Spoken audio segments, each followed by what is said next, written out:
del vocero, ¿verdad? Yo decía una cosa y entonces el vocero sacaba un chiste, ¿no? Malo, por cierto, malones los chistes del vocero, ¿verdad? Y entonces se daba ya una relación así verdaderamente enfermiza entre la Presidencia de la República y esta Comisión Nacional. Quiero decirle al público que nos está viendo y escuchando, por si hubiera alguna duda, que estas denuncias tuyas no son nuevas. Alguien podría decir, oiga, ¿por qué las hace hasta ahorita, si ya terminó el gobierno? Las hiciste en su momento de manera muy pública, incluso también en esos eventos públicos se dieron situaciones muy ríspidas entre el propio presidente y tú, sí. Muy incómodas, pues. Para terminar con el tema del sexenio anterior, ¿cómo afectó esta actitud del gobierno de no hacer caso a las recomendaciones frente a la tarea de la propia comisión? ¿Cómo afectó el que hayamos avanzado o hayamos retrocedido o nos hayamos quedado igual? Ya me dirás tú cuál es tu evaluación durante los años recientes en materia de derechos humanos en este país.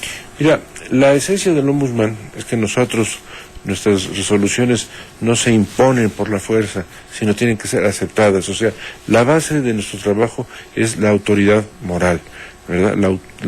Esa autoridad moral que nos da la ley.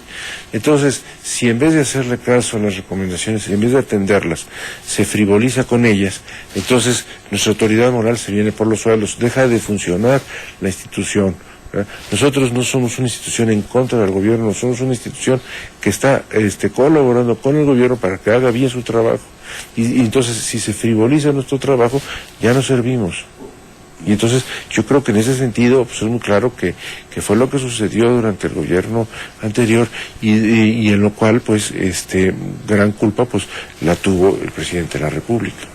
¿Tú resumes entonces que Vicente Fox le dejó efectivamente una herencia maldita a Felipe Calderón, como lo has dicho, en materia de derechos humanos? Bueno, es que la herencia maldita no nada más es el poco caso o el frivolizar el trabajo nuestro, el llevarlo más bien por el chacoteo, ¿verdad? Y la guasa, sino también pues los 4 acontecimientos que sucedieron el año pasado, que a mi modo de ver fueron gravísimos. Me estoy refiriendo a Pasta de Conchos, me estoy refiriendo a Lázaro Cárdenas, me estoy refiriendo a Atenco y me estoy refiriendo a Oaxaca. O sea, son cosas muy serias, ¿verdad?, que pasaron en materia de derechos humanos. ¿Por qué nos importan, no? ¿Por qué nos deben de importar a todos los mexicanos y no nada más a los muertos de Pasta de Conchos y sus deudos, a los atropellados en Lázaro Cárdenas, a los violados y torturados en los casos de Atenco y de Oaxaca con las protestas de la APO? ¿Por qué nos debe de importar a todos? Por una razón muy sencilla, Ricardo. Porque México ha decidido ser una democracia en la cual se viva conforme a las libertades esenciales. Entonces, si no se respetan las libertades esenciales de la persona humana, entonces se quiebra el orden jurídico, se quiebra este Estado de derecho, ¿verdad? Y entonces deja de ser importante. Bueno, es que si mueren unos mineros en Pasta de Conchos, o si mueren unos mineros en Lázaro Cárdenas, o si son violadas unas mujeres en Atenco, y no nos importa a todos, pues aparte de la falta de solidaridad, es que estamos dándole en la torre a todo el sistema, ¿verdad?, en el cual queremos vivir en un régimen de libertades, ¿verdad? Entonces aquí resulta que solamente importa lo que puede afectar a las clases más pudientes, a las clases más influyentes, y no a la sociedad en su conjunto. Entonces, cuando hay una violación a derechos humanos, afecta todo el sistema de libertades públicas del país. Entonces nos debe interesar a todos, porque así como ahora fue a lo mejor una mujer sencilla que en Atenco fue violada, al día de mañana a una señora que nos esté ahorita escuchando, pues puede ser también víctima de esa violación. Entonces, ¿quién la va a defender? ¿Y por qué ella sería más importante por el hecho de vivir en la Colonia del Valle que una campesina o una persona muy humilde de Atenco? Yo creo que tocas un punto toral. A ver, contra los decires de quienes aseguran que las comisiones de derechos humanos son una lata, porque están incluso debilitando a los gobiernos. Tú sostienes que, al contrario, las violaciones a los derechos humanos son las que cuestionan, debilitan al gobierno, al grado incluso, José Luis, de debilitar al Estado mexicano. No, yo creo que en primer lugar no debilitan al gobierno y mucho menos al Estado. ¿Por qué? Porque la fuerza del Estado, la fuerza del gobierno, viene precisamente en el respeto a la ley y finalmente en el respeto a la dignidad humana, que es lo que nosotros pretendemos. Entonces, si un Estado, si un gobierno no respeta esa dignidad humana, pues no está respetándose a sí mismo, no está respetando el orden en el cual queremos vivir, no está respetando a la democracia. En cambio, sí reconoce sus errores, los corrige, mete orden y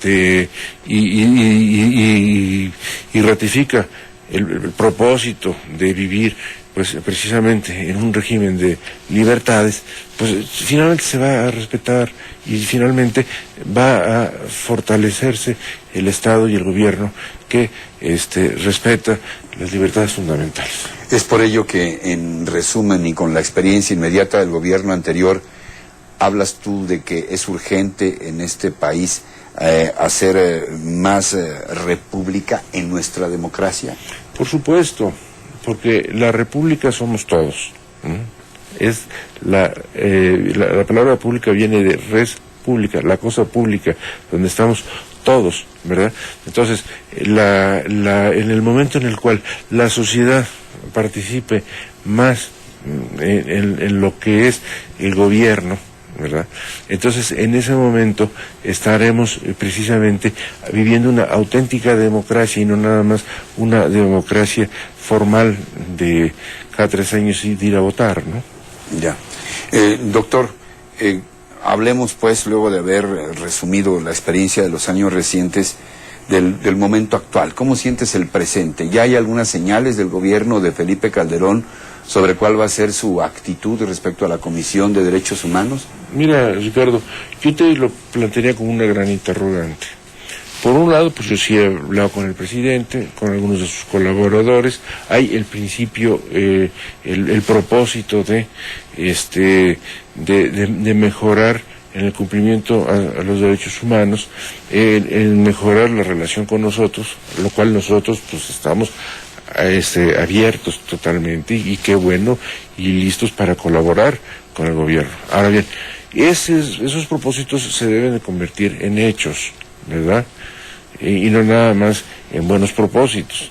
Entonces aquí es cómo lo vamos a convertir en hechos. ¿Todavía no tienes señales o respuestas respecto a cómo van a reaccionar, sobre todo en materia de recomendaciones, que es cuando realmente se prueba si hay esta altura de miras a que tú te referías, que es el reconocimiento de errores propios o de la responsabilidad que se tiene al ejercicio del gobierno? Sí, hay algunas señales que creo que son válidas.